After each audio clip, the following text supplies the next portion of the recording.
Hey, babe, I think we need to buy another computer. Another computer? I thought we were saving our money for the new roof. Well, yeah, but I really want the computer. Okay, well, I think we should maybe talk about it. I think we should talk about it. Actually, this is our anniversary weekend, and we're going to continue with the thought of money and marriage. Church. Family. Theology. News. Entertainment. Evangelism. If it's Christian, then we're talking about it. This is the Mike Charleston Podcast. All right, welcome to the Mike Charleston Podcast. It's another Friday, so we are recording on Friday, and I'm joined with Sarah, my wife. Hello, everybody. And Larry is on the show today. Larry? I'm here. Hey, everybody. He's on the telephone, and Pam was going to be on, but Pam is a bad girl, and she's not going to be on. We suspended her, so she's not going to be on. No, she's hurting. I thought we weren't going to talk about that. Oh, is that what you said? Okay, no, she's hurting a little bit. So she's. Yeah, no. So today we're going to be continuing the theme a little bit about money. This is going to be the last week on money, I think, and this is money and marriage. We're going to be talking about, and actually, this is on our honeymoon, our anniversary weekend.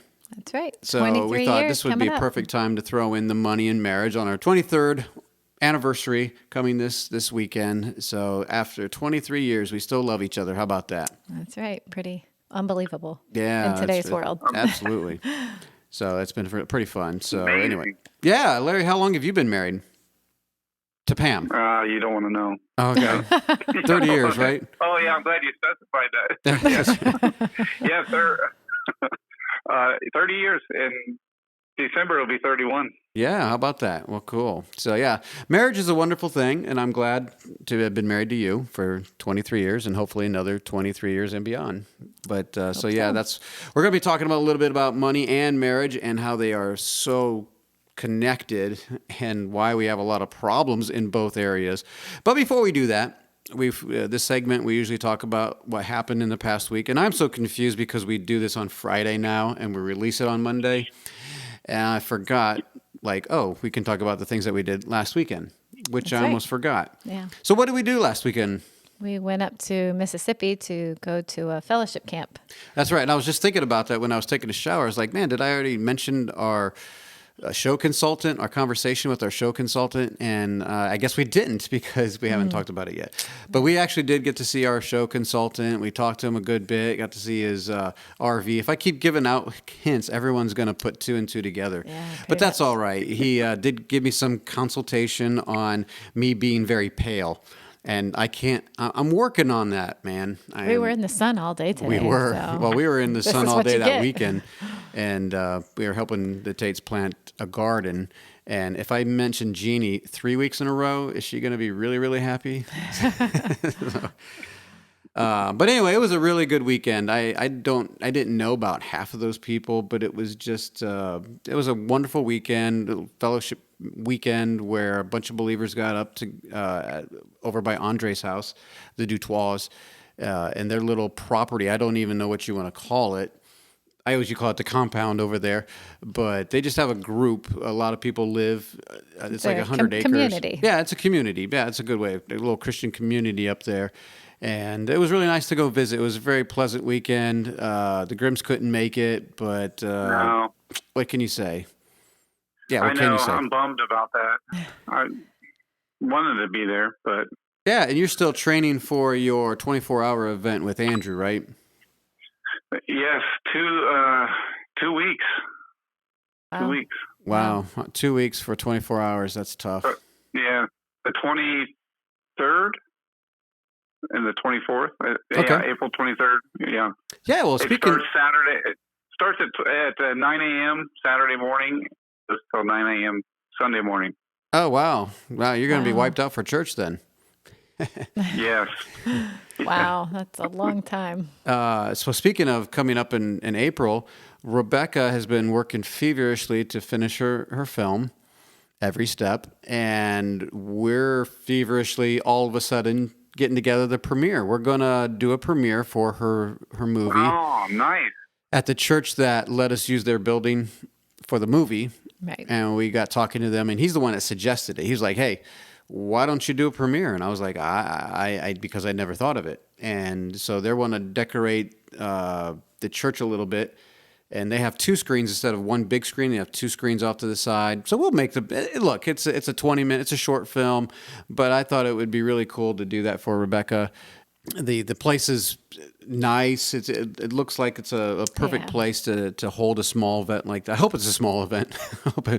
I hope it's not really that big. We don't have that many seats, but we can have over 100 people. Right. But hopefully that's about it. But no, that'd be exciting. A little premiere. I've never been to a premiere.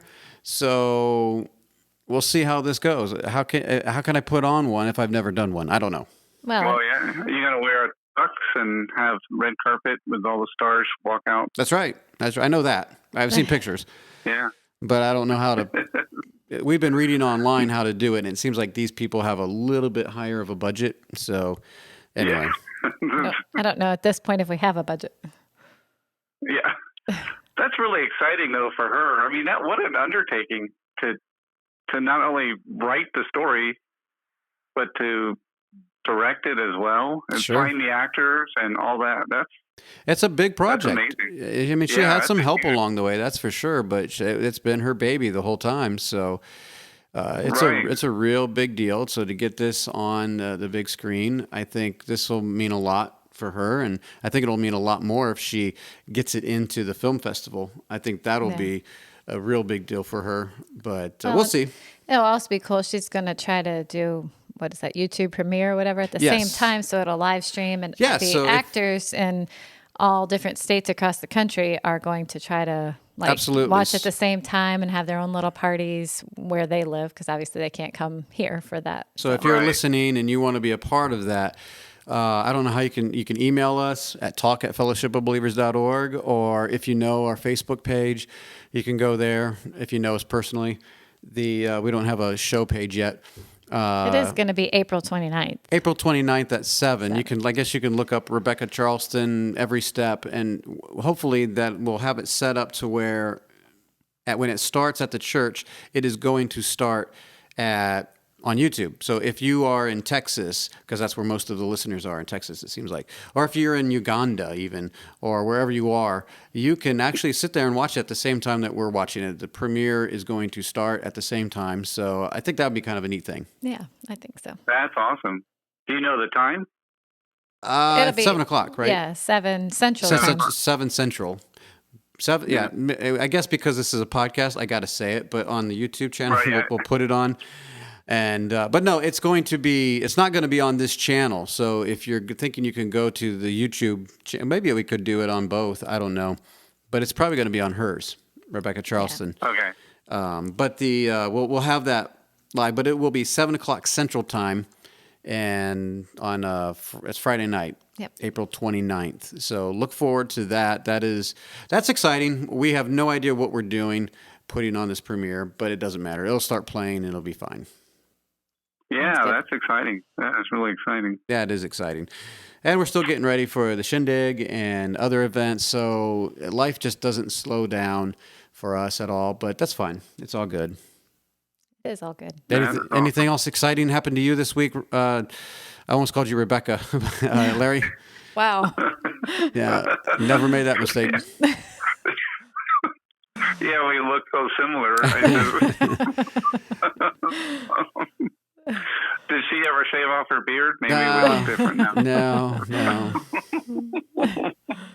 I did that when I was in college. My older sister, we used to look alike. People thought we were twins. And we had a class together, and a professor, she asked after class one day, she goes, are you guys twins? I said, no, but people used to really thought we were identical twins until she shaved her beard off. Right. Anyway, yeah, we got some exciting news. Yeah. Oh, you're expecting? No. No. Oh. No. That's no. Not that exciting. Now you just took the wind out of the sail. Yeah, no. No, go ahead, Amanda. Yes, Amanda is tentatively leaving tomorrow morning for Zambia. Mm-hmm. So she's nervous and excited at the same time. Sure. So it's kind of weird. Andrew, I can't remember, maybe 5 years ago, he went to China. Oh yeah, that's right. For a month. Yeah. Was it really 5 years ago? That's crazy if that was 5 years ago. I think it was. Yeah. 4 or 5 years ago, something like that. Yep. Which is weird. But so that was different. But now it's like, my daughter is leaving. She's with a family, so it's not like she's by herself. So, but still, it's one thing when she was in Texas. It's like, well, we can go see her. It's easy. I mean, relatively easy. Sure. But now she's going to be in Zambia. It's not like there's a. It's just a plane. I would imagine there's a lot of. It's a plane flight away, Larry. That's all. Yeah, like a 24-hour plane flight. Pretty much. That's crazy. So, Jenna Kate's home. She got home Tuesday. That's exciting. Yes. And the kitchen is like 98% complete. You just need to put that electric plate on. Not electric plate. Outlet plug plate. Whatever you call that. Yeah, and then a little bit of drywall touch-up. Drywall touch-up. Yeah. But usually I get to 90% and I'm done because I'm bored and ready to move on. So you're 8% ahead. Yes. So that's exciting. But anyway, that's all I got going on. Well, let us get out of here, and we'll take a little break real quick, and when we get back, we're going to talk about marriage and money, and we'll be right back in just a second. You're listening to the Mike Charleston Podcast.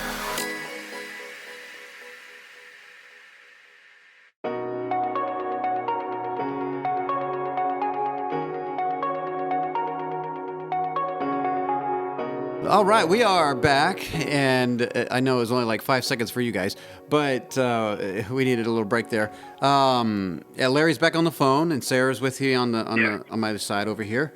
We are going to be talking about marriage and money, and this is a very, very important topic. Once again, we might as well just play this because we always do.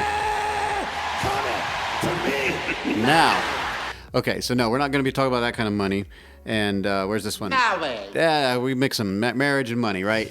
But no, this is, everyone knows that money is a big issue, and everyone knows that marriage is a big issue. So why not combine them, right? Well, because when you combine them, then you have bigger issues. Big problems. And in fact, money problems are one of the leading causes of problems in marriage. I don't think that is any shock to anybody. Everybody knows that. Yep. But what would you say, babe? I would say, is money really the problem? Is money really the problem? And I would say no. It's the lack of money. It is the lack of money. No, no, but money really isn't the problem, because what money does, especially in a marriage, especially between two people, and a marriage is between two people, is that it kind of reveals your hearts.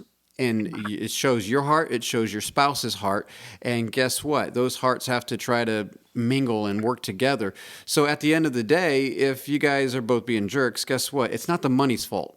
Now, your greed and all that is the problem. Your stubbornness is the problem. All those other things are your problem. Yeah. Money is just a good way to reveal those things, or the lack of money, as you put it. So, a lack of money might expose those things really quickly. Yeah, maybe so. Quite honestly. So, anyway. Okay, so I have this quote from MarketWatch.com. Says nearly half of Americans, 48%, who are married or living with a partner say they argue with the person over money. Most of those fights are about spending habits, with 60% saying that one person spends too much or the other is too cheap. The remaining fights are pretty evenly split between someone being dishonest about money, how to divide the bills, and other types of money fights, which could be anything from disagreements over forgetting to pay a bill to a couple's financial priorities in life. Yeah, when they say 48%, this is probably something that is a constant thing in the household, because I can imagine this is way more that people have actually argued over money at some point in their marriage. Yeah. The relationships, at some point, it's going to come out that they're going to have a disagreement in some area. I know we were talking about this last night. Have we actually had a disagreement on money?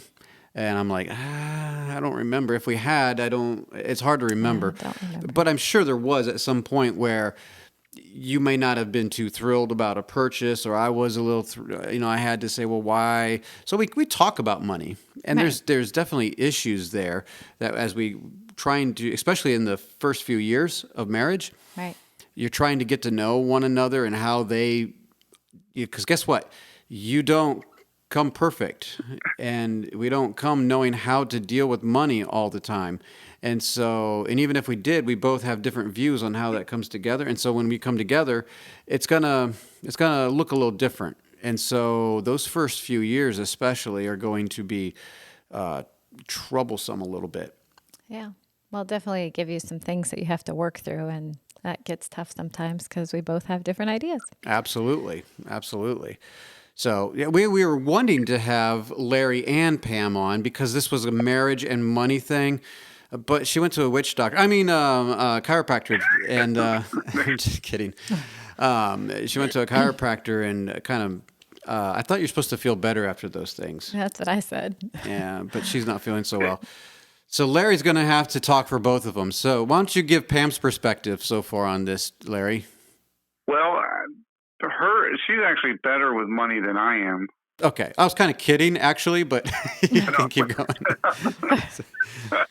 No, but we learn, because you talk about, when you get married and you got to learn how to work together.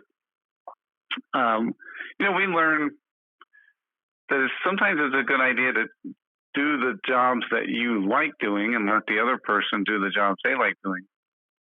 I try to, run all the finances because traditionally that's what the man does. And it's not that I can't do it. I just don't like it. I find it boring and tedious. I got other stuff to do. Yeah.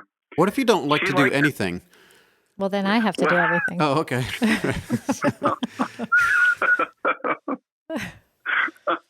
That might be a different podcast. That's right. That's a next episode. But we found, somebody told us, they said, well, if you don't like doing it, why are you doing it? Why don't you if she likes to do it, why don't you let her do it? Right. Right. Okay. Yeah, that will work for me because I really don't want to do it. Right. So we switched, and Pam enjoys doing it, and I trust her. Most of the time, I don't know what's in the bank or what our financial situation is. I have a kind of an idea. I kind of have a clue. But it's a matter for us. I mean, to me, I don't really need to question it because, it's not like she goes out and spends. Right. Sometimes she comes home from the grocery store, and now when I go grocery shopping or sometimes whatever, she doesn't come home from the grocery store.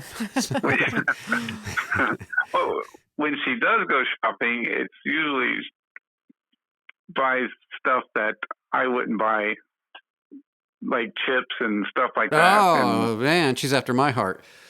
Yeah. Ice cream and things like that. I'll be right back. Yeah. Like sometimes on my way home, I'll ask if you need something from the store. She'll send me a list, and I come home with the stuff on the list, and she'll say, that's all you got? Well, that's what you sent me. I got what was on the list. If you wanted something else, sounds like a money fight. Sounds like the opposite of what you would do. Yes. No, the opposite. I would just chuck the list and then get what I want. No. Like those are just suggestions, right?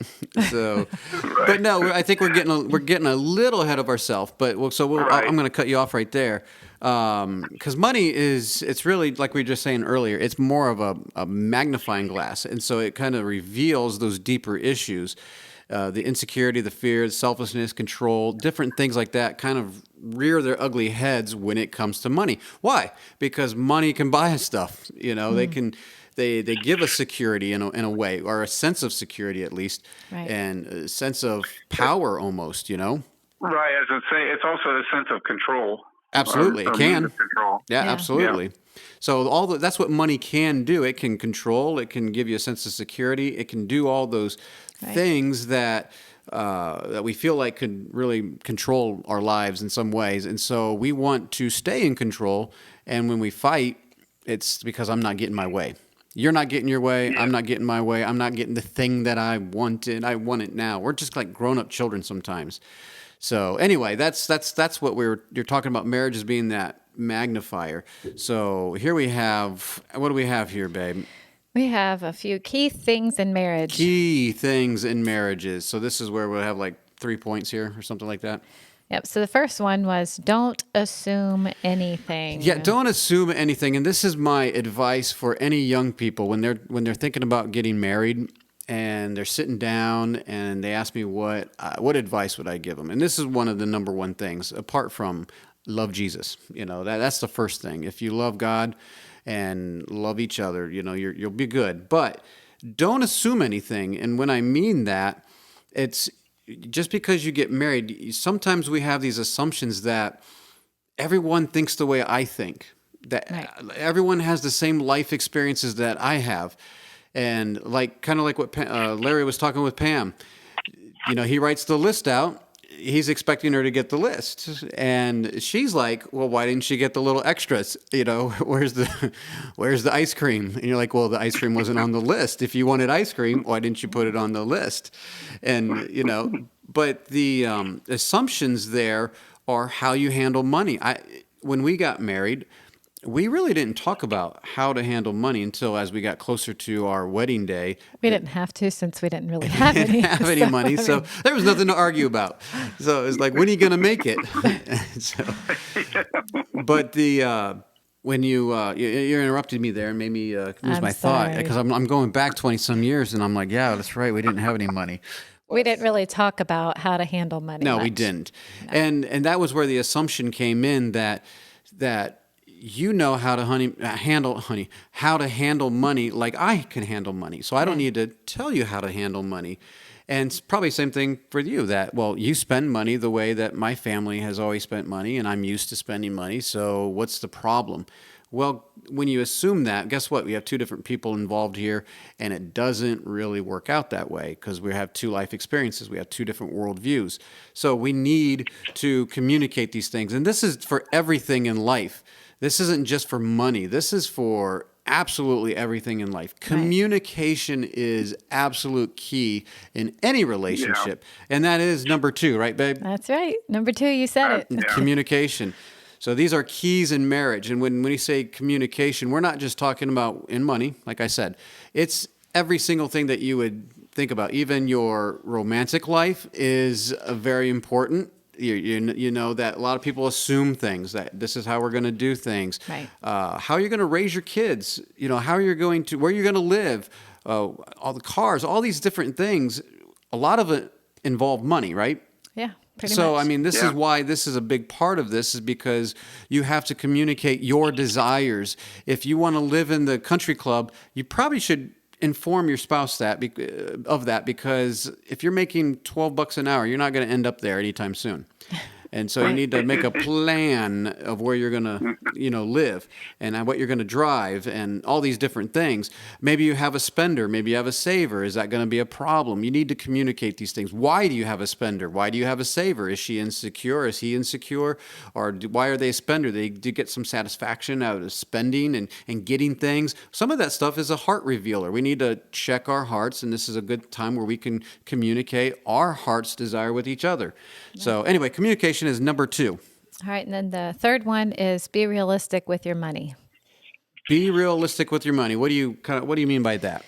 Well, like you had mentioned when we talked about this, newlyweds want to eat a expensive, healthy diet, everything organic, and they make $7 an hour. Right, that gets expensive. So people just starting out may not be able to start out in that kind of diet. You might have to broaden what you think of healthy a little bit when you first start. Yes. So be realistic with your money. This one's basically, there's a book I read, Stop Acting Rich. And he studied millionaires, and he realized that a lot of these millionaires, most millionaires, don't look like quote unquote millionaires. They actually live pretty decent lives, regular lives. But a lot of the other people out there try to live like what they think millionaires. And so stop acting rich. If you're not rich, then what are you doing? And so you have to know your place. You have to be realistic where you are with your money. And quite honestly, and we'll talk about this later, Larry, but what is your vision in your life? So it's kind of like, if I want my wife to be a homemaker, then maybe what am I doing planning, her to have a career? And if that's not in your future, if you don't necessarily want her to be a homemaker, then why are you having her at home? Maybe you should have her go off to college or whatever like that. Or maybe you want to be a homemaker. I don't know. That's weird. I would not be a very good homemaker. What about you, Larry? Well, no offense, but I think I might do a better job. I was going to say, you actually might. not in that way, but you're a good cook. You like to cook and do projects around the house. So let's skip that one. Yeah. I just thought of this, too, for especially newlyweds, especially like a young man. Oftentimes, they're used to work, and they got their money and they can go buy their toys. They eat out a lot. And then they get used to that. And all of a sudden they get married. There's someone in the picture here, someone else. Yeah. And so they got to learn, okay, I kind of rein that in a bit, and they can't just go buy parts for their car or, stuff like that. Right. You can't just spend it on themselves. Yeah, just go out with the guys whenever they want. They got to realize life is different now. It's very different. You get married. That's right. Well, as Jeremiah would say, it's a big difference between being single and being married. Of course, he didn't say that. He said there's a big difference between a 13-year-old and a 14-year-old. I'm like, thank you for that advice there, Jeremiah. We do know that. So anyway, what's next here, babe? So then we have a list of money issues that can divide in marriage. Now, this isn't exhaustive by any stretch, but I think this is things that we came up with that you can think about.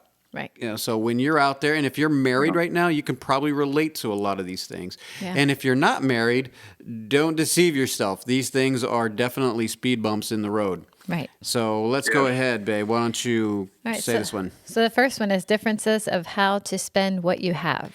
Well, like Larry was telling us the story right there at the beginning with going to the grocery store. And I guess we have that same issue. Like, I'm a little bit more free when I go to all the kids love when I go shopping. Like, oh, Daddy's at the store? They do. Whoa, we actually get chips and cookies. And I'm like, well, it reminds me of that story that Brian Regan said, about you shouldn't go shopping when you're hungry because you might actually buy things that you want to eat. And I'm like, that's exactly why I'm at the store. I'm tired of, denying myself for a little bit. So I want a cookie.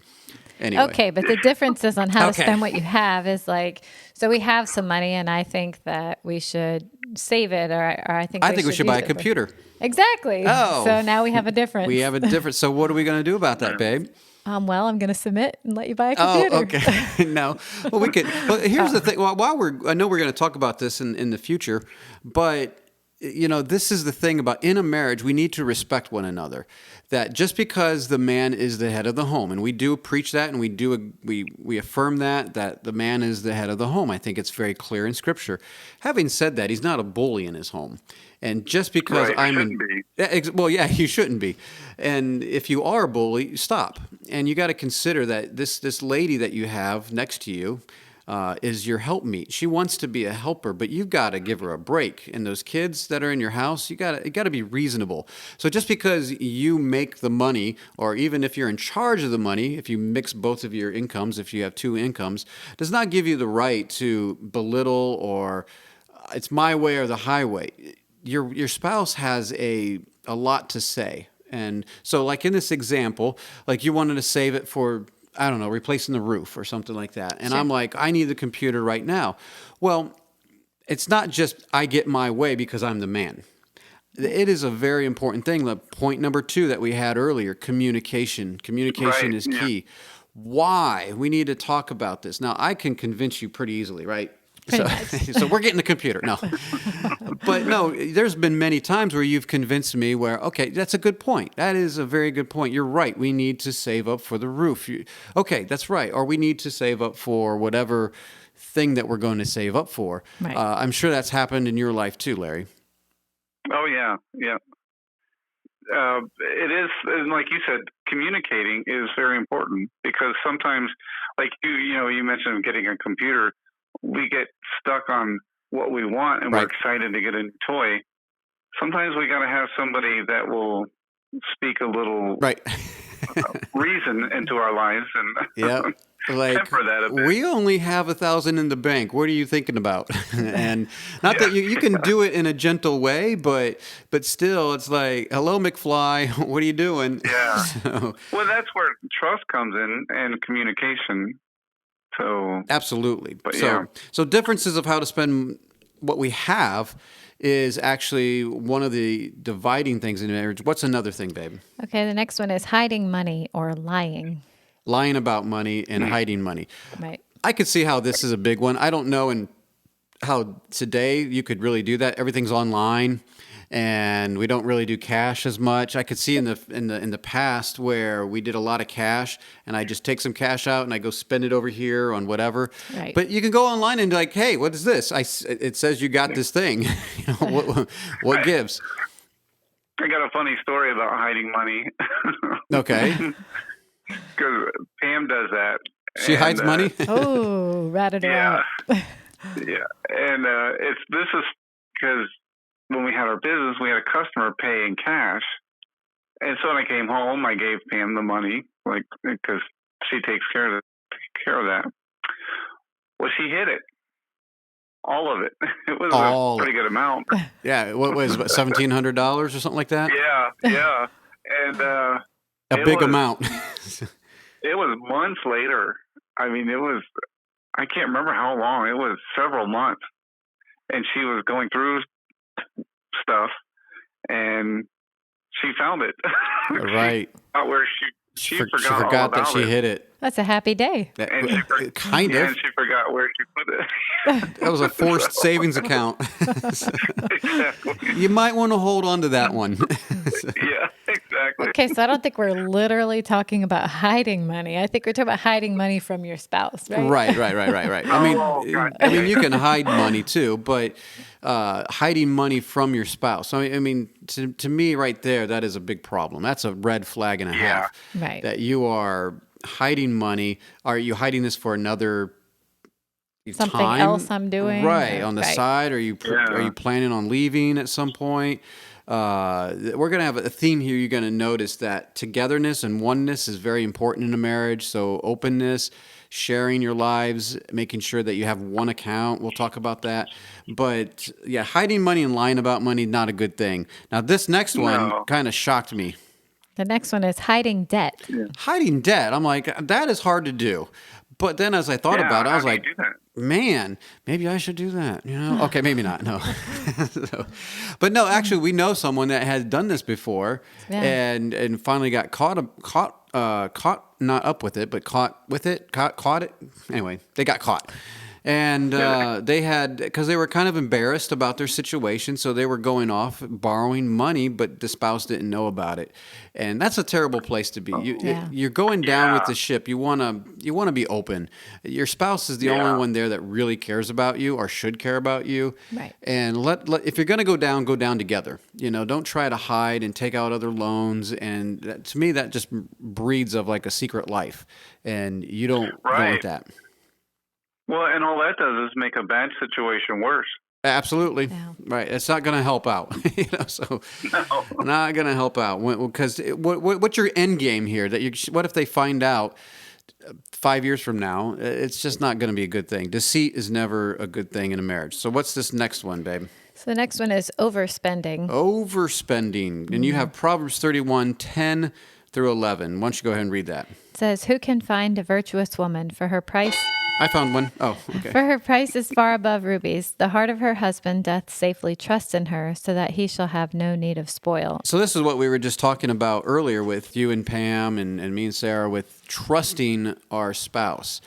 I, like you, kind of hands off with the money. Like, I know where it goes somewhat, we talk about it sometimes, but now everything's so automated, we don't really talk about it. It's just the light bill comes out automatically, the water bill. Nobody pays the bills. No one pays the bills. The computer pays the bills. Right. So it's kind of, we look at it every once in a while, but when she goes grocery shopping, she does most of the grocery shopping, and I completely trust her. I don't have to go, hey, what did you spend this month? I don't give her allowance. She knows at this point. We've been married 23 years, and she understands how much we need to spend, and we used to talk about it somewhat, but even back then, I totally trusted that she needs to get what she needs. Sarah's the most unselfish lady I've ever met in person, and so she's not going to do anything for herself. That's not always the case, though, and I understand that. So, but when you have to learn to trust your spouse, and overspending is a good way to lose that trust. Yeah. And that goes both ways. That if I go home, and I start spending money on computers and TVs and, I don't know, clothes, whatever, guys and girls can both overspend. We're both not really big spenders, but there's a lot of people out there that can overspend. Yeah. All right, so you ready for the next one? Sure, why not? All right, we've got underspending. Underspending. Now, this is kind of interesting. So we went from overspending, Larry, to underspending. What do you think about underspending? Well, yeah, sometimes that could be a kind of an insecurity. You feel like you're not going to have enough, so you hoard it. You hoard your money, and in that sense, it becomes a controlling factor to you rather than you controlling the money. And that kind of steals your blessing if you want to bless someone and you're always concerned. Right. And we had a funny story why don't you tell the story, babe, about Abigail? Poor Abigail. Okay, so it was back when Wendy's had Frosties for 50 cents or something. Yeah, 50 cents. And I had a whole big jar of change that we were trying to use up just because it needed to be used, because I have coin collectors in the family, so we end up with too many pennies. Yeah, notice how Sarah sent Abigail in? She didn't go in?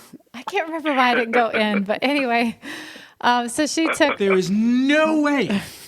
So she took all the kids in to get the 50-cent Frosties, and she gets up to the counter. And we have a lot of kids. Right. So all 7 of them are up there, and she starts counting all this change to pay the money for the Frosties. And somebody came up behind me and was like, I'll pay for them.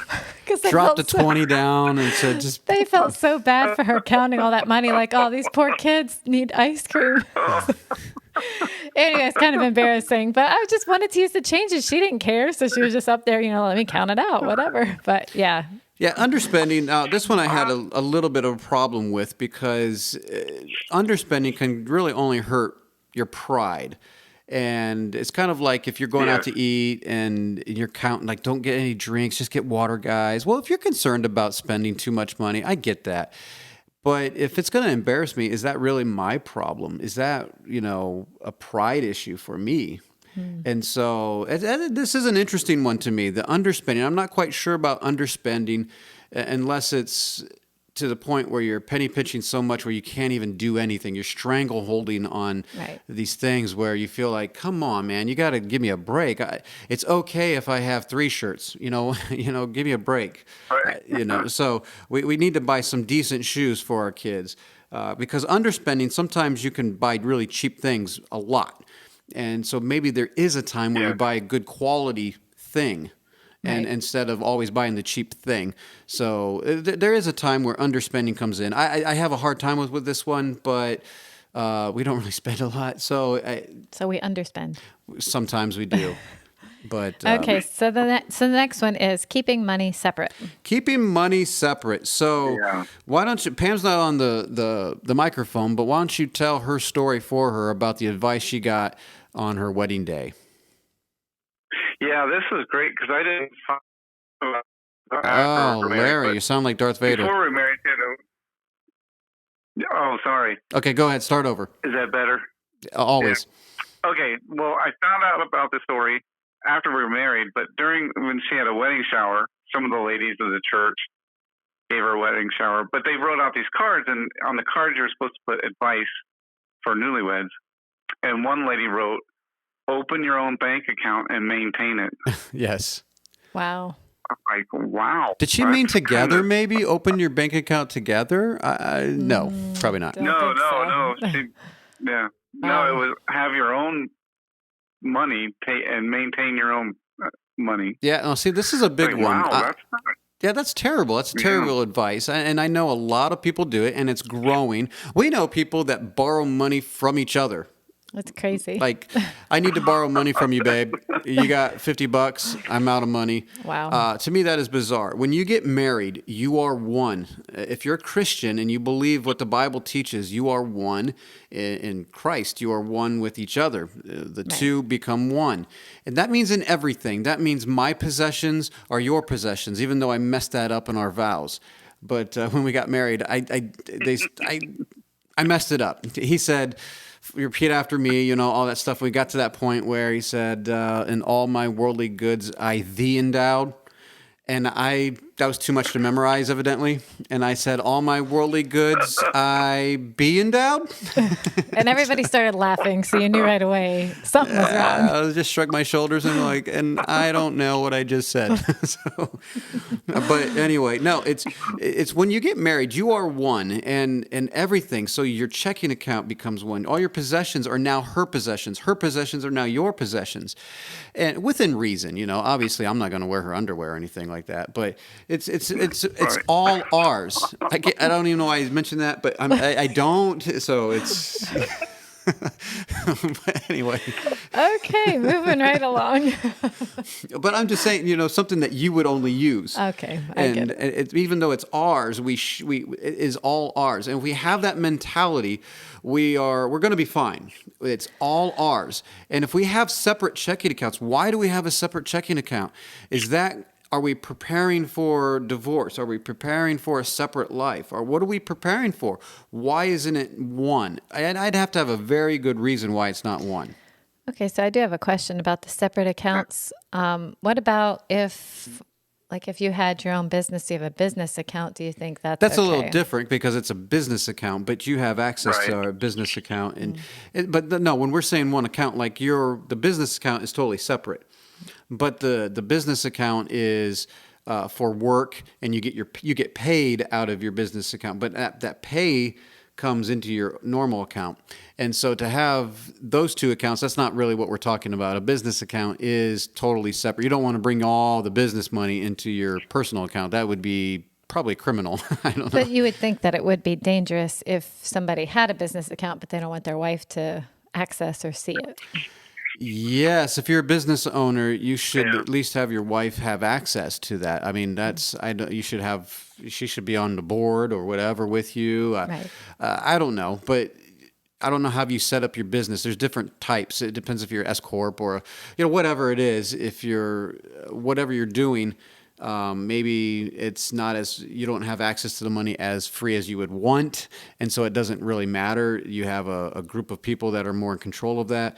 So they might have checks and balances already in place. But if you're an individual, definitely get your wife involved. Get your husband involved if you have a business. I don't care if it's, Mary Kay or something like that. You need to be involved in each other's businesses with the finances, because if she's skimming off the top somewhere and putting money away, or he's doing that, all that to me is telling me that they are preparing for separation later on. There's no need for that. What's the point? Right. Well, it just seems unless you're doing a surprise present, right? Well, it just seems like secrecy in marriage is never a good thing. That's probably a good point. Keeping whatever it is from your spouse is going to lead to trouble. So. Right. And you were going to say something, Larry? I was going to say, you just said it about, unless you're planning a surprise or, a surprise gift or something like that. But that's sort of benign, I guess. Right. Yeah. All right, so the next one we have is shaming your spouse over money spent. Shaming your spouse over money spent. So give me an example of that, babe. You wrote that down and... Give you an example. Oh, on the spot. Okay, sorry. No, it's all good. I guess it's like if I come home and I show you something I bought or something and you... Mock you. Right. You make spent fun of you how if much it doesn't on work. that? Right. I can't believe you would spend. There's children in Africa starving. Why would you have bought that? Well, right. No, it's true. It's true. But Yeah. I mean, I don't know. We don't really I'm not going to go buy anything expensive without talking to you about it first. So No, that doesn't really happen. We'll probably talk about that here in just a second. For us, but you hear stories of people that, they come home and the wife or the husband mocks the other for buying something and for either what it was or how much it cost. Yeah. Once again, it comes down to trust and openness, no secrets. And if you had to communicate these things, which we might as well just talk about it here, is that, we'll wait until the next question because that's that's the first question. We'll wait until that one. Okay, then the next one is shaming your spouse over lack of income. Now this one's a tough one. So shaming your spouse because they don't make a lot. That's like betrayal right there. You're in this together. Right. And unless your husband or wife is just being a total bum, and like I am right now. No, not really. But they're out there trying, they're working hard. There's no shame. Like I've told my kids, there's no shame in being poor. If you're working hard and you're trying to provide, you're doing the best you can with the skills that God has given you, there is no shame in being poor. Now, there's a shame that not using your abilities and the skills and being lazy and not doing anything, and then you're poor. But if you're trying, you're working, and you're poor, there's no shame. Work hard. And you definitely don't need your spouse to shame you.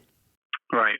Shaming your spouse, because that's something you should talk about before you get married, perhaps. Well, what if you had a good job and you lost your job, and then your next job isn't very good, Well, like COVID hit, your business is, pretty much destroyed, and then, you come home and you make your, pennies, and I'm like, I can't believe that my friend's husband is making this much money, and never compare, by the way. Yeah, never compare. Johnny over there, the guy I could have married, he's making 3 times as much as you. Yeah. And I'm like, well, what can I say? Because things do happen in life, and to shame someone over their lack of income, or let's do this in reverse, Larry, for people like us, where our wives are homemakers. And there could be a temptation to where you're not getting what you want, and you start shaming your wife for not bringing any money into the household. Be like, well, if you would get a job, we wouldn't have this problem. You bring zero money into this relationship. And that's not what they want to hear, because you've already agreed that you want to be a homemaker. This was important to us. And now you're going to shame me over that? Shame on you. So this is a tough one, because if you start shaming each other over money being made, ouch. Do you love them, or do you love the money? That's the kind of the question here, is that yes, things were going good, maybe, or they were never going good, and I don't know. But now, because you want more, you become a princess and you think you deserve more, or you think you're a king and you need more, and that's just not your situation. Well, don't shame them. So I think this is a good one. Do not shame your spouse for lack of income. And the last one here, babe, before we have some questions, is failing to plan or budget. Yes, a budget. So we talked about this last night, Larry. We're both not very good at budgeting, even though I have budget sheets all over my house. And but we do talk about things. We have a general idea of where we want our money, but you do have to plan, right? You should have a plan. Well, if you fail to plan, you plan to fail. You plan to fail. That's right. Part of the problem we had for so many years, we never had a consistent income. Okay, I don't work a job where I get the same pay every week. Right. Every week it's different. So it's hard to plan. Yeah, but we've gotten used to it, and now we kind of know, we have an idea, where we're at and what we can spend and all that. So, well, and if you need other helps, there is things like Dave Ramsey. There's Crown, Dave Ramsey. Baby steps. You know baby that. Baby steps. But there's Crown Financial. There's other ministries out there that totally focus on money. And if you need help with a budget, trust me, they do a very good job of walking you through some of these things and helping you communicate these money issues. Obviously, we're just a small podcast that talks about all kinds of things. We're not a money show, but we do have some opinions on money. And doing a budget, I think, is a very good idea. Planning some things in the future, like you don't just decide one day to just move. Or maybe you do. I don't know. Larry, tell us. Well, it's a process. That's right. It is a process. That's for sure. Well, but we were talking about money issues that can divide in marriage, and the failing to plan is something that can divide, because I think we should plan for this. You think we should plan for something else, or you don't want to plan and I do want to plan. So that's where it can cause division. Yes, it can. Yeah, that's where we need to have a heart-to-heart and just what's really important. And this shouldn't be the person who's the most persuasive. It honestly shouldn't. And the guy, the leader of the home, needs to be sensitive to this and realize, okay, I can strong arm her into getting my boat, but honestly, let's talk about this and let's make a good decision on what's good for the family and what's good for the kids, we actually just had this conversation on our way up to the Tates, and there was no kids in the car, so we talked about money. Fun. And, but anyway. Exciting times. Huh? Yeah, it was. So now that we've got some of the things that can divide marriage and money issues, right? What do we have here? Now Good we've money got some questions to talk about? Yep. Here's a list of questions that are good to bring up with your spouse and talk about. If you are married, maybe these are some good questions you can talk about and discuss amongst each other. And if you are engaged or in a relationship and headed that direction, if you're in that direction, then you should, if you're talking about marriage, then these are good questions to discuss with your future mate. So right. What is the first one that we came up with here? Okay. How much money can one spouse spend without talking about it with the other spouse? So explain that one just to make it clearer. Okay. Well, basically, if I'm out and about, how much is it okay for me to spend without calling you or saying, hey, what about this? This is something that I think people should talk about, because it's not going to be a right or wrong answer, right? Yeah, it's different for every couple. And I don't think there's, like I said earlier, I trust you in just about everything. You don't have to call me and go, oh, there's a shirt I want. If you need a shirt, buy the shirt. But now if you come home with 50 shirts, I was like, well, I didn't know it was 50 shirts. We need to have a talk. But I completely trust you at this point. But early on in our marriage, we definitely talked about different things. I wanted to get your heart on what you thought about this, and you wanted to get my ideas of why I thought about money, and you wanted to honor those. Right. And so it worked out very well. But how much money, and that's a tough one. I don't even give a good example, because obviously we would say some of the bigger purchases, you should definitely talk. You shouldn't just show up with a van in your driveway, a la your mom, right? Oh, sorry if they're listening. Who would do that? I know. That's kind of crazy. Well, things like cars, computers, Houses. Right. But, I think it depends on the couple for sure, and depends on how much money you have. When we first got married, I wouldn't have gone and spent probably $20 without talking about it first, because we were so tight. Right. So it changes over time, and as your honestly, income changes. it's being open too, because $100 is still a good amount. I mean, if I just go and spend $100 on something, not that I'm trying to hide it, you can go and look on the computer, but maybe it shows up at the door if I ordered it, right? So we got it. But I'm like, I don't know. It just seems so.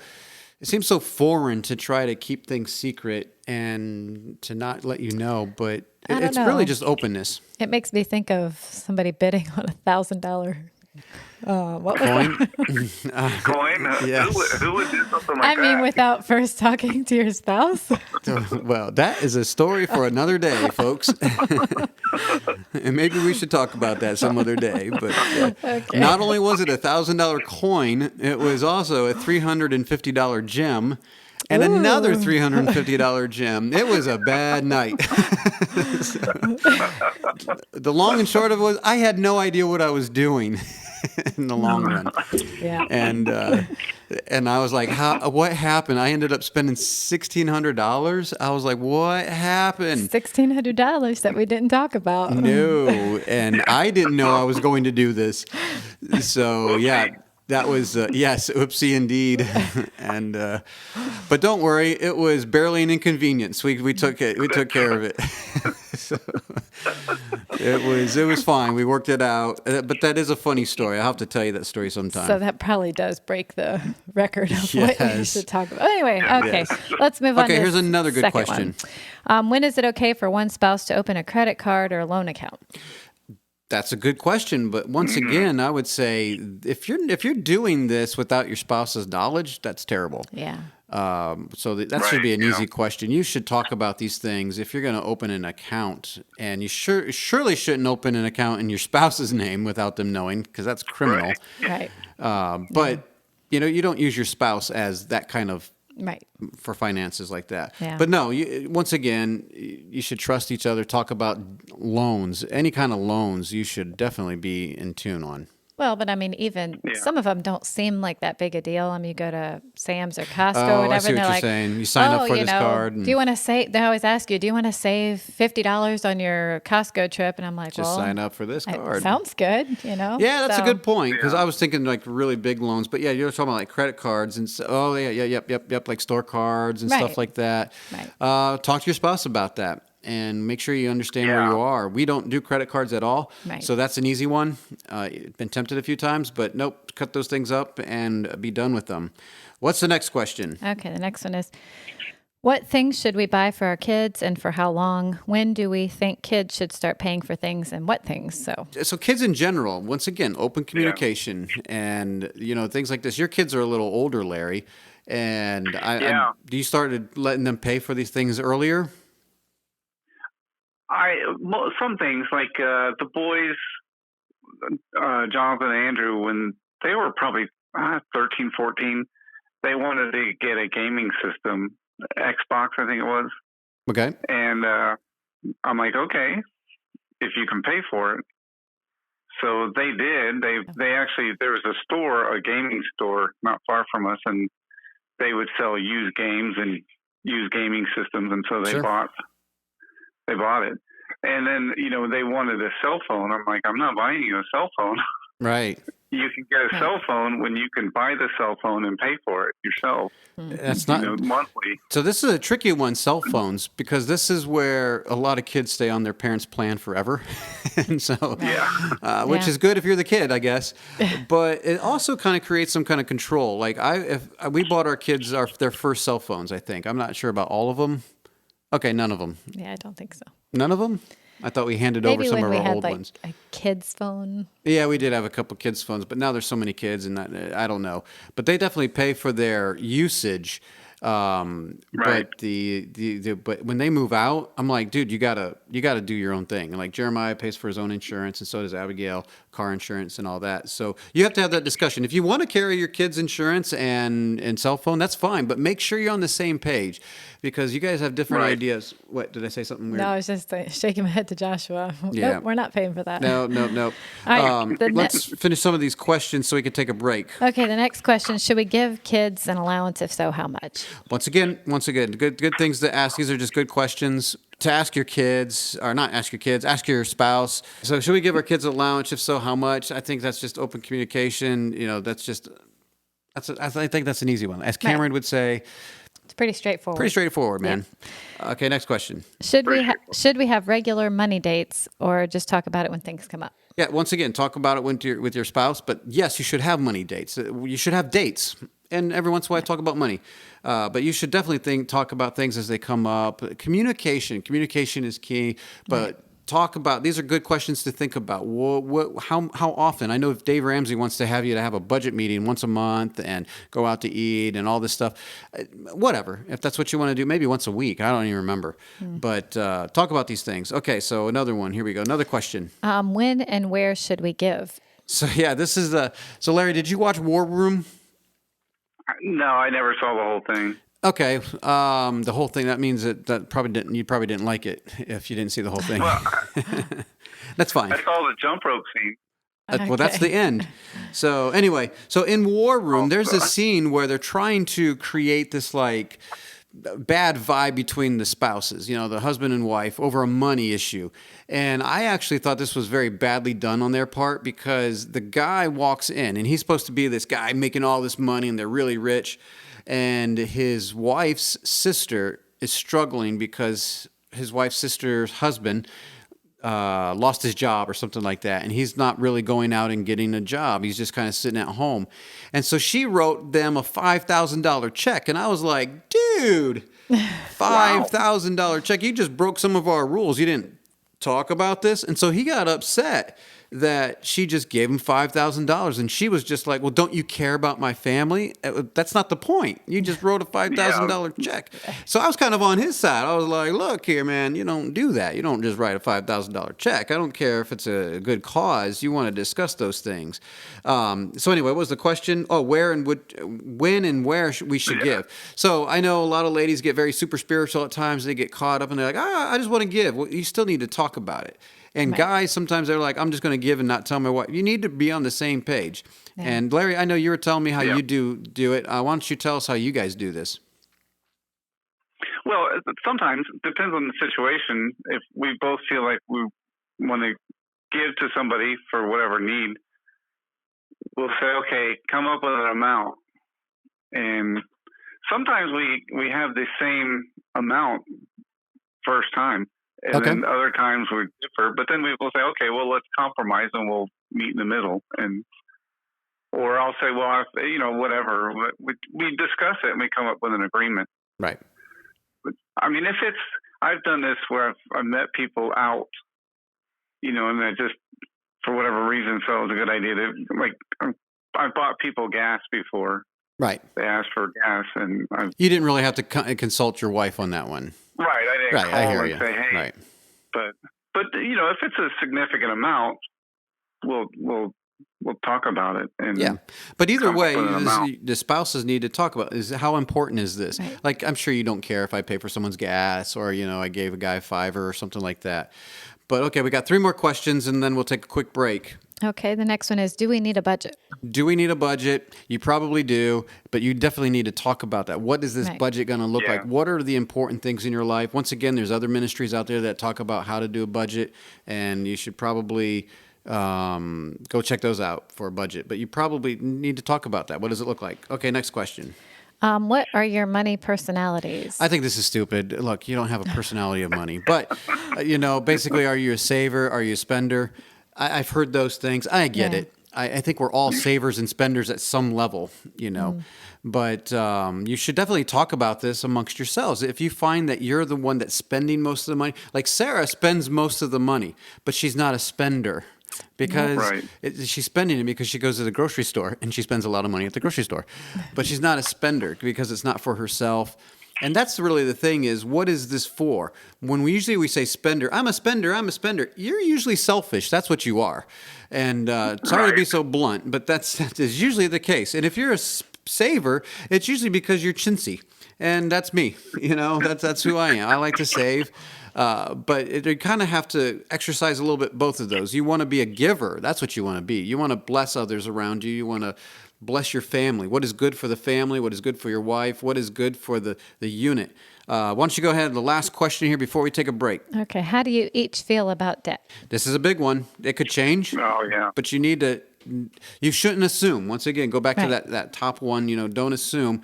And just because things are tight doesn't mean you just, hey, let's just go get debt.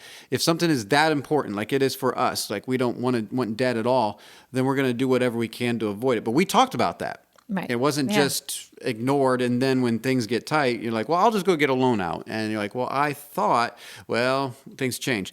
But as a couple, you need to talk about how do you feel about debt, and this is good for people who are going to get married soon. So when we get back, we're going to take a quick break here, Joshua, but when we get back, we got a few more questions, not too much left in the show, so these are going to be kind of quick, but we're going to do for newlyweds, specific things for newlyweds. So we'll just be right back in just a second. The Mike Charleston Podcast. The Mike Charleston Podcast. Hey guys, thank you for listening to the podcast today. If you want to be a part of the show, go ahead and email us at talk@fellowshipofbelievers.org. That is talk@fellowshipofbelievers.org. Leave us a comment, a question, whatever you want to do. Please participate with the show. Thank you.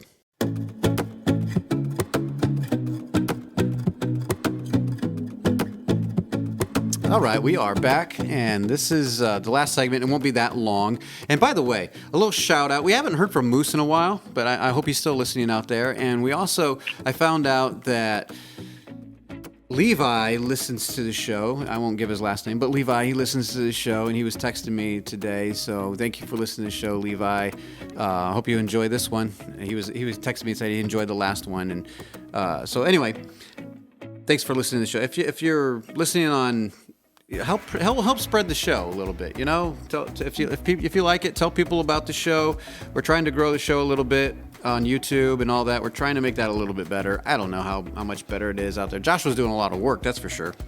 So anyway, to newlyweds, and Larry's back on the line with us too. Okay. Yeah. And for newlyweds, okay, you got something real quick?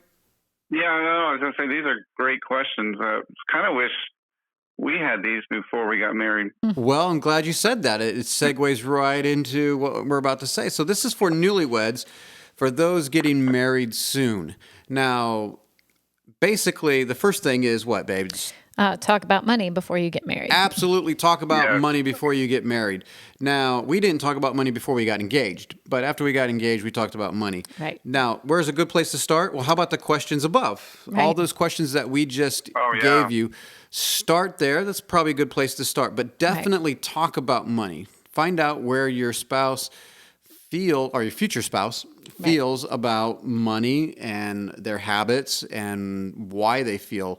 It's really more the why than what they do, because what they do is just kind of what they've been raised to do, and you want to know the why behind the question behind the question. You want the QBQ. It's really a great place to learn a lot about a person. If you go through all those questions and you talk about, especially the why, like you're talking about, you're going to learn a whole lot about somebody. Absolutely. Absolutely. But you don't assume. So anyway, what's the next one here?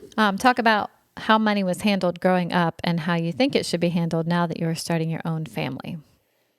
So the things that you would do differently maybe. And, so obviously the worldview that you have is given by your parents. Right. And so by talking about that, you don't want to insult their rearing, their child rearing or their how they were raised, but at the same time, you want to know how they got where they are. Right. And so it's important to kind of talk about those things. You kind of want to know what you're getting into.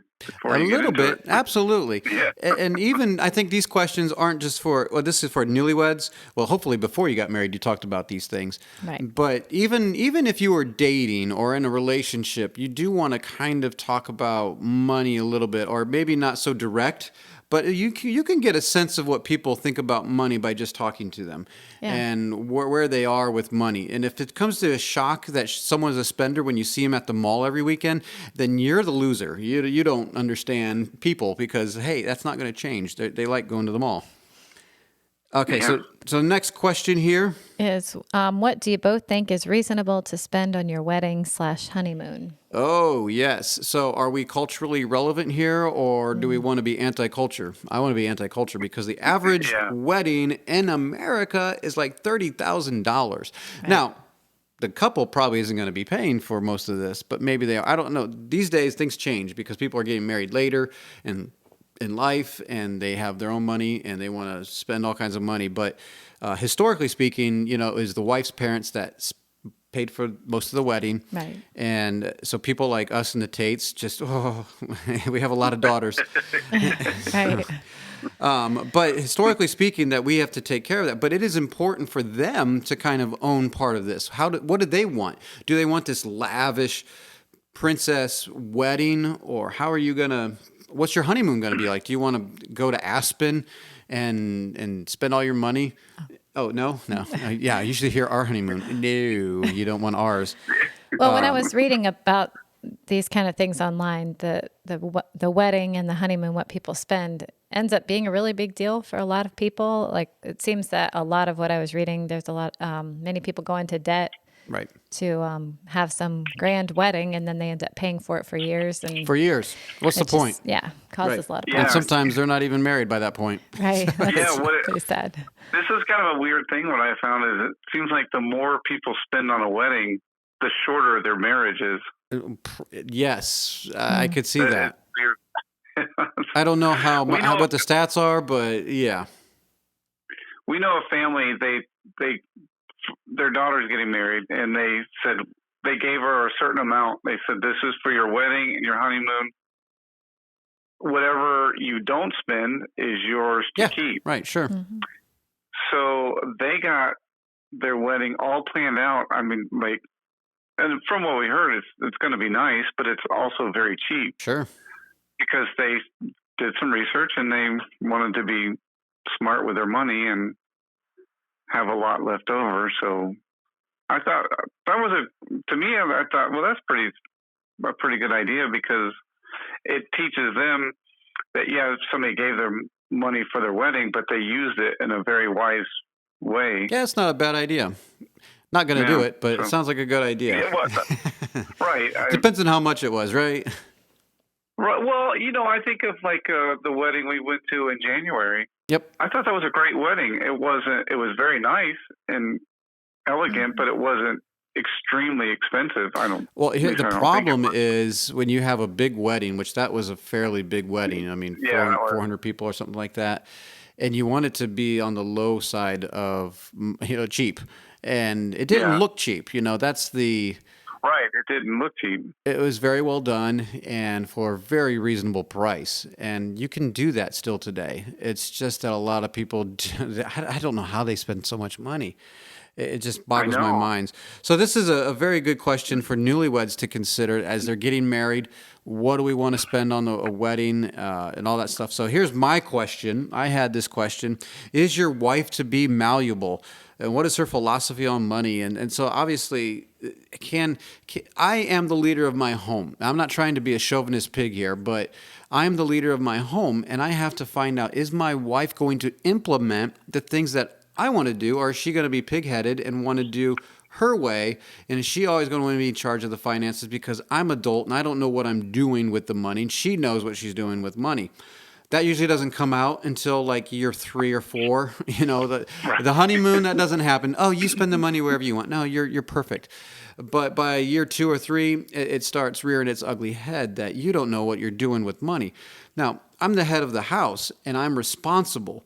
Once again, I don't want to be a jerk, and I don't want to be someone who is being a bully over my family. I need to consider those in my house. I need to consider my wife first and foremost, and I need to consider my kids also and their needs, and I have to consider everything.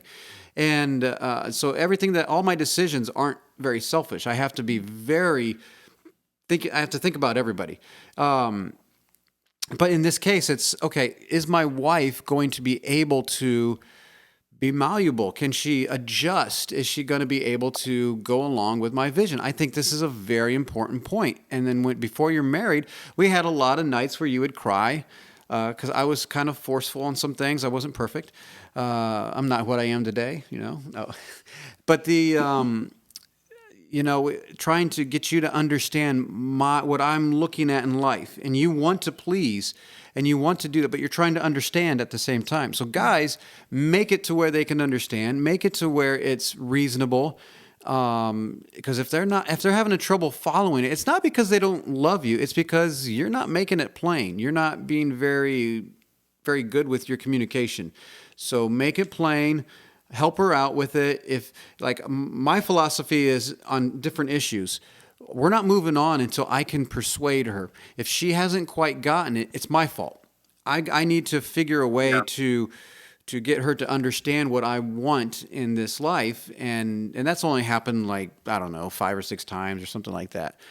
You've gotten quiet all of a sudden. So no, but that's only happened a very few times. Usually you just go with the flow, but there are a few times where you're like, hold up, wait a minute, I'm not quite sure. And I'm like, no, I really think this is the direction, and you're not getting it. So it's not that you're dumb. It's that I need to figure a way to get you on my side.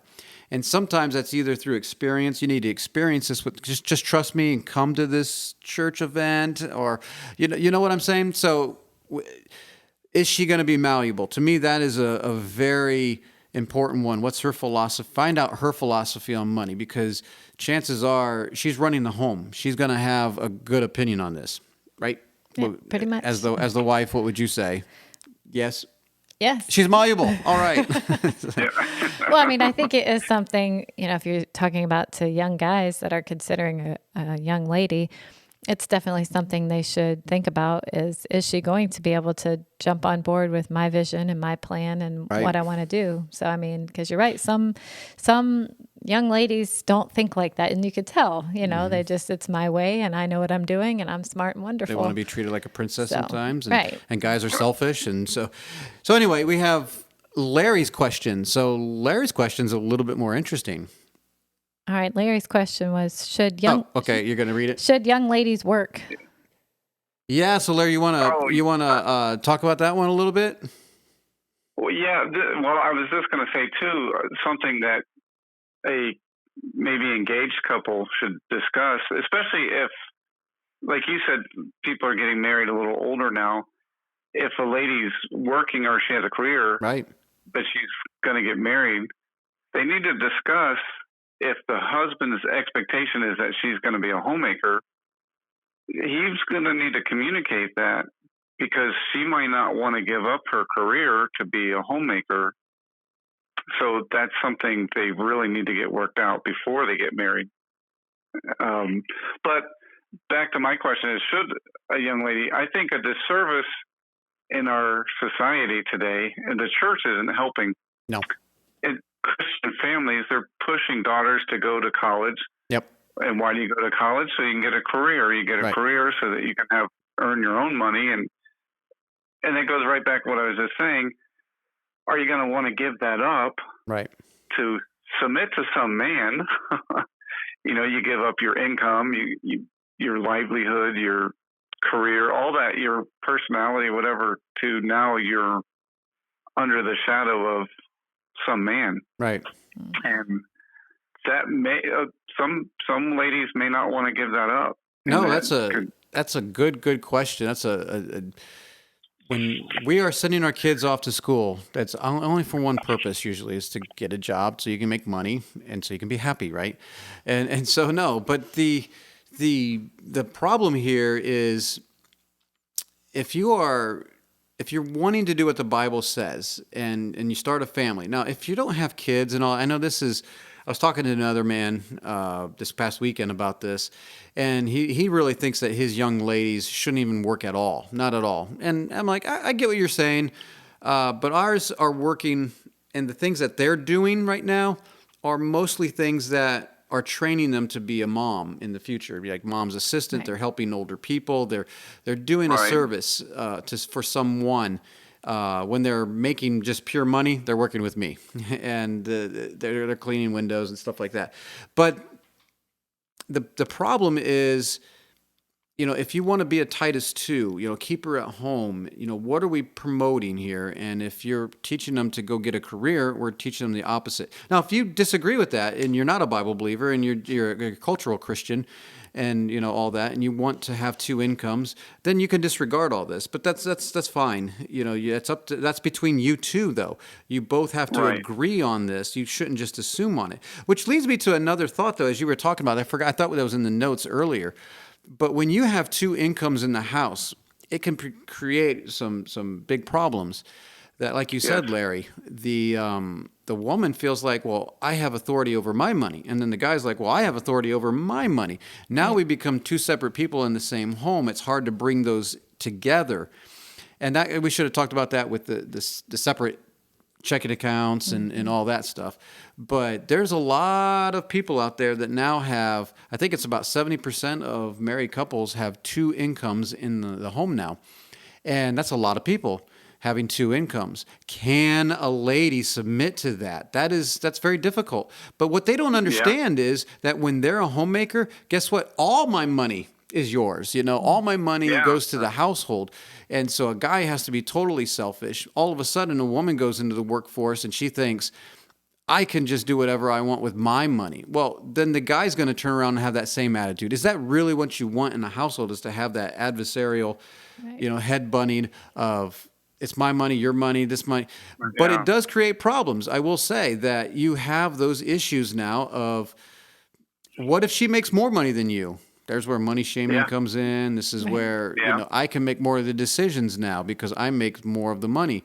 It takes a really big person that makes more but will submit to someone else who's not making. So those are things you really have to consider. And I'm not making judgments either way. I know I was kind of mocking earlier. But honestly, if you decide, no, we're in a phase where my wife needs to go to work.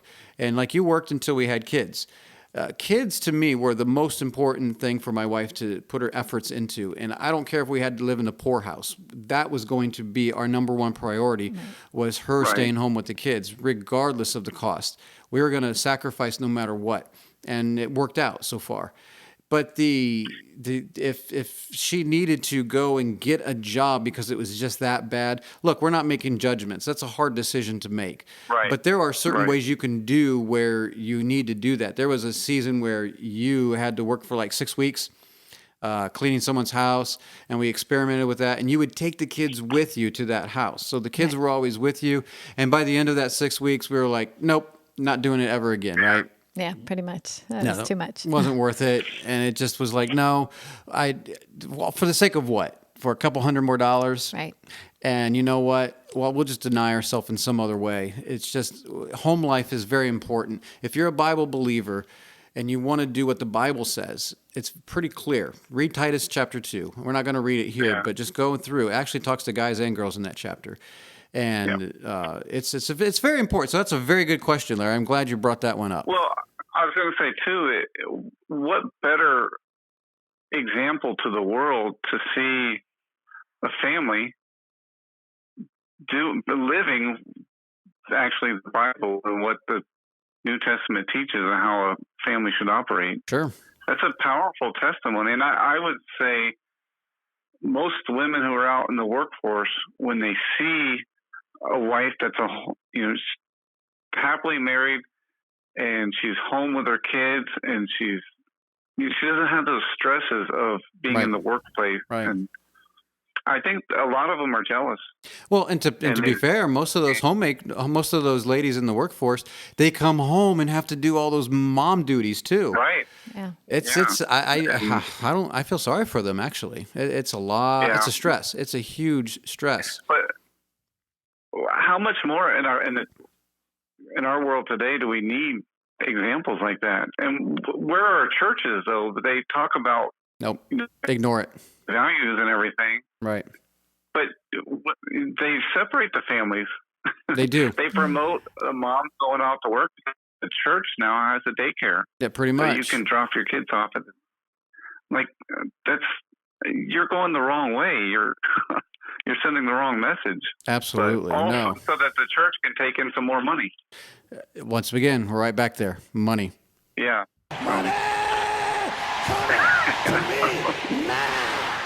That's so crazy. That clip is bizarre. Anyway, we're gonna end the show, and before we do, we want to read one Bible verse. We haven't had too many verses on this show, but go read Titus 2, the whole chapter. That's a good one. But Proverbs 27:1, babe, why don't you go ahead and read this one? This one is a good one about just money in general. Boast not thyself of tomorrow, for thou knowest not what a day may bring forth. And I guess what we wanted to read this for was our boasting of what I'm going to do with my money. I'm going to do this. I'm going to make this. Don't always assume you're always going to make what you're going to make. You could lose your job. You could do all this. And at the end of the day, it's just money. What's more important? Most important thing is your relationship with Jesus Christ. That should never falter no matter what your situation. And after that, your wife is the most important. I don't care what the vows say, for richer or for poor, for better, for worse, for sickness and health. We don't mean that. We don't like the negative side. Most of the negative things, we're out. And honestly, that the relationship you have with your wife is the most precious, and it should be the most precious. And we let things like money and things and selfishness and greed get in the way. Shame on us. Yep. So anyway. Yeah. All right. Well, I think that'll do it for this week. And unless you had anything else you wanted to say, Larry, babe, no, you guys got anything to say? That's a good way to end. Yeah. Well, we are looking forward for our anniversary coming up this weekend. Yeah. And so anyway, that's it for this show. Thank you for listening. If you're watching on YouTube, please press like and subscribe and all that stuff that you do on YouTube these days. Press the little bell for notifications. Oh, that's what I wanted to say. Look out for the Shindig sign up. The Shindig is coming up, and I sent out an email for people who've already been, but by the time you hear this, it's probably going to go public for everyone. So look forward to go to MississippiShindig.com and check it out if you're interested in joining with other homeschool families. This is mostly homeschool families because it's during school year. If you want to be a part of all this, check it out. See if you want to join. And anyway, that's that. MississippiShindig.com and .com. Anyway, we'll see you then, and see you next week. You've been listening to the Mike Charleston Podcast.